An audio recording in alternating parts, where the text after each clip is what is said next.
morning, I'm Chris Masiello, your host for Real Estate Vision 2020.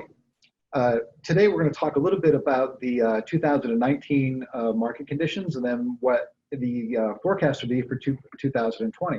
So first I want to start off with affordability. And the National Association has what they call the Affordability Home Index, or Housing Affordability Index, HAI. And it's based on a comparison of revenue, family income to the median sales price in a particular market or any market. So basically right now, the affordability index for New Hampshire, Maine, Vermont is about 130. So here's what that means. So at an index of 130, that means that the median household income is 130% of what it requires to buy the median sales priced house. And so we're in this environment now where we've got relatively low inventory, we've got very good interest rates, we have very high employment. And those dynamics typically don't coexist with each other. Usually when we're in a low inventory environment, affordability goes down, interest rates are going up. And so we're in this period of time where home affordability is continuing to be at a constant level that's very favorable to the environment. And we really see that continuing. There's no real forecast for interest rates to go up, so we can really look into 2020 and say that the affordability factor will continue for the foreseeable future.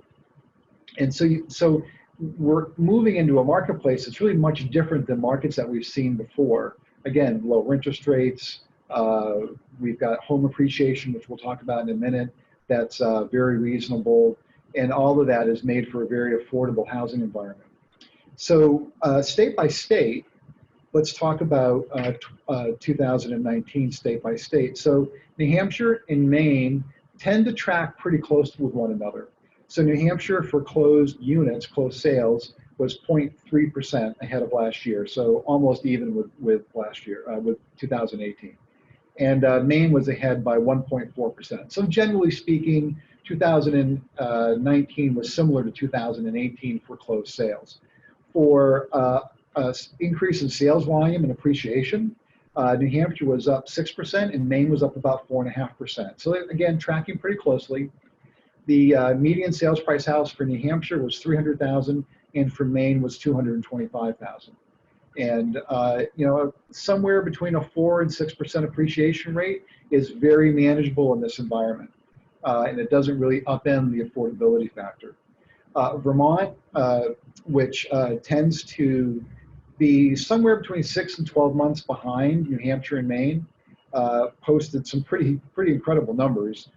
Their unit sales were up 8.5%, and their increase in volume and appreciation was up 14%, with an average sales price of median sales price of $234,000.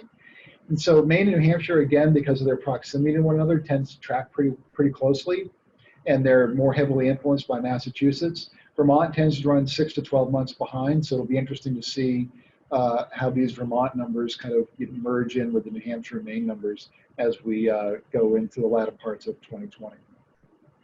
Forecast for this year, again, talking about affordability, if you're a buyer, this is a great time because rates are low. And a difference between a 4% rate and a 3% rate or 3.5% rate, increases your buying power by 15, 20% or so. So this is really a great time to be in the market. Be a little bit challenging on the inventory side because inventory is a little scarce, but be patient and the right house will come along. If you're a seller, this is really important. If you're a seller, the spring market is right now. Because for you to effect a sale that will be done by March or April, you need to be having your house on the market now. So I know it's a little counterintuitive when it's -1 like it was this morning to think that the spring market is today, but if you're a seller, the spring market is right now. So if you're thinking about trying to catch the spring market or planning a spring, early summer sale, really don't wait, because by the time your house gets on the market, you get showings and all that, you'll be falling into that March, April, May time frame.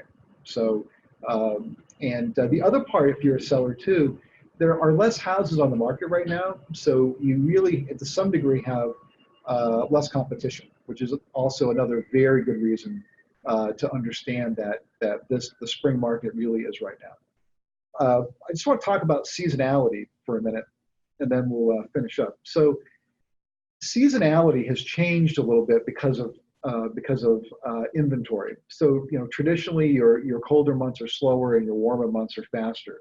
And what we're finding is that the differential between your colder months and your summer months really has started to give way to supply and demand. So in other words, your winter months are really being driven now by the availability of inventory. So a home that is in good condition, well priced, possesses all the things that makes a home desirable, will sell just as easily in January as it will in June.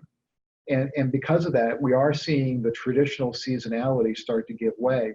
And right now, our pending sales cycle is running about 70 or 80% of what we would traditionally see in the warm months of May, June, July, August, September, as opposed to maybe in years past, it would run at only 50%.